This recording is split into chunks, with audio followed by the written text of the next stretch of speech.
Assalamualaikum warahmatullahi wabarakatuh. Saya doakan untuk Anda semuanya mudah-mudahan senantiasa diberikan kesehatan dan juga rezeki yang berlimpah. Amin ya rabbal alamin.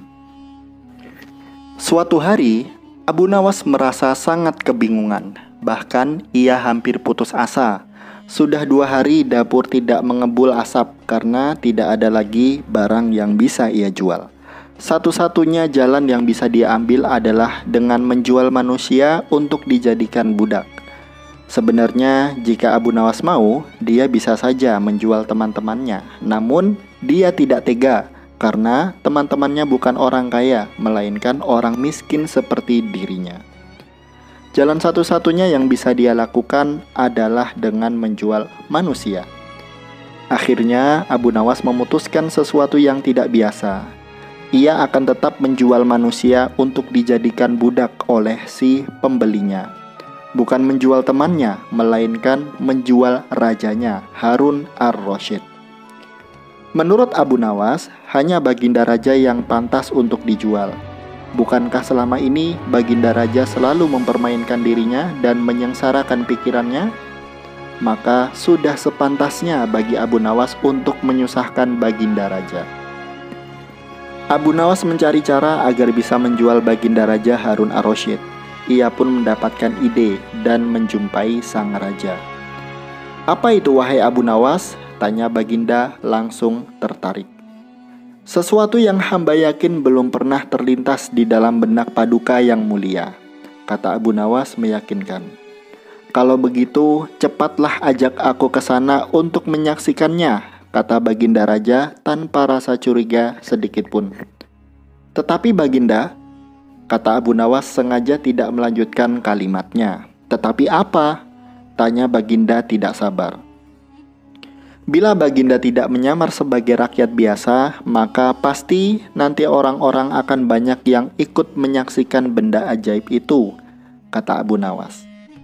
Karena memiliki keinginan besar dan rasa penasaran yang begitu besar, Baginda Raja bersedia menyamar menjadi rakyat biasa. Melihat penyamaran sang raja berhasil, maka Abu Nawas dan Baginda Raja berangkat menuju sebuah hutan. Setibanya di sana, Abu Nawas mengajak Baginda Raja mendekati sebuah pohon besar dan rindang. Ia pun meminta sang raja untuk menunggu. Sementara itu, ia pergi menjumpai seorang badui yang pekerjaannya menjual budak. Abu Nawas mengajak pedagang budak itu untuk melihat calon budak yang akan dijual kepadanya dari jarak yang agak jauh. Abu Nawas enggan menjumpai sang raja dan merasa tidak tega. Sementara itu, Abu Nawas beralasan calon budak yang akan dijualnya adalah teman dekatnya sendiri. Setelah pedagang budak itu memperhatikan dari kejauhan, ia merasa cocok. Abu Nawas pun membuatkan surat kuasa yang menyatakan bahwa pedagang budak sekarang mempunyai hak penuh atas dirinya terhadap orang yang duduk di bawah pohon rindang itu. Abu Nawas pergi begitu menerima beberapa keping uang emas dari pedagang budak. Baginda Raja masih menunggu Abu Nawas di bawah pohon rindang tersebut, sampai tibalah pedagang budak menghampiri dirinya.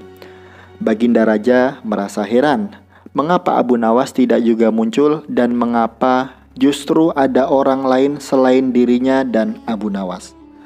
"Siapa engkau?" tanya Baginda Raja kepada pedagang budak. "Aku adalah tuanmu sekarang," kata pedagang budak itu agak kasar. Tentu saja pedagang budak itu tidak mengenali Baginda Raja Harun ar-Rasyid dalam pakaian yang amat sederhana. "Apa maksud perkataanmu tadi?" tanya Baginda Raja dengan wajah merah padam.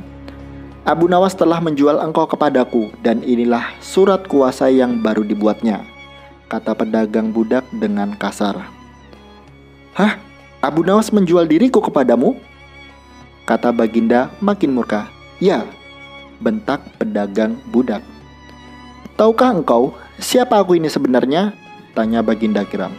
"Tidak, dan itu tidak perlu," kata pedagang budak seenaknya. Lalu ia menyeret budak barunya ke belakang rumah. Sultan Harun ar-Rasyid diberi parang dan diperintahkan untuk membelah kayu. Baginda Raja merasa heran dengan semua yang diperintahkan. Ia melihat begitu banyak tumpukan kayu di belakang rumah Badui itu, sehingga memandanginya saja Sultan Harun ar-Rasyid sudah merasa ngeri, apalagi harus mengerjakannya. "Ayo kerjakan!" Meski ia merasa kebingungan dengan itu semua, Sultan Harun ar-Rasyid mencoba untuk melakukan perintah dari tuan barunya. Sultan Harun ar-Rasyid secara perlahan memegang kayu dan mencoba membelahnya. Namun si Badui melihat cara Sultan Harun ar-Rasyid memegang parang, merasa aneh.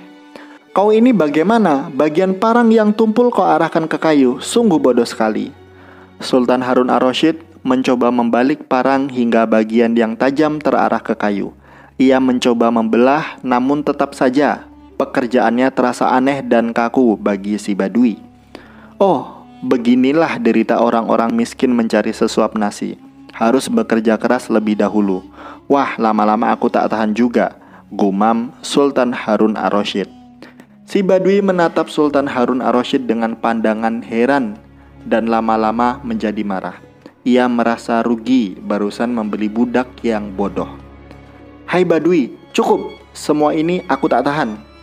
Kurang ajar, kau budakku harus patuh kepadaku," kata Badui itu sembari memukul sang raja. Tentu saja, raja yang tak pernah diperlakukan kasar itu menjerit keras saat dipukul kayu. "Hei Badui, aku adalah rajamu, Sultan Harun ar-Rasyid," kata Baginda sambil menunjukkan tanda kerajaannya. Pedagang budak itu kaget dan mulai mengenal Baginda Raja. Ia pun langsung menjatuhkan diri sembari menyembah Baginda Raja. Sang raja mengampuni pedagang budak itu karena memang ia tidak tahu. Tapi kepada Abu Nawas, Baginda amat murka dan gemas. Ingin rasanya beliau meremas-remas tubuh Abu Nawas seperti telur.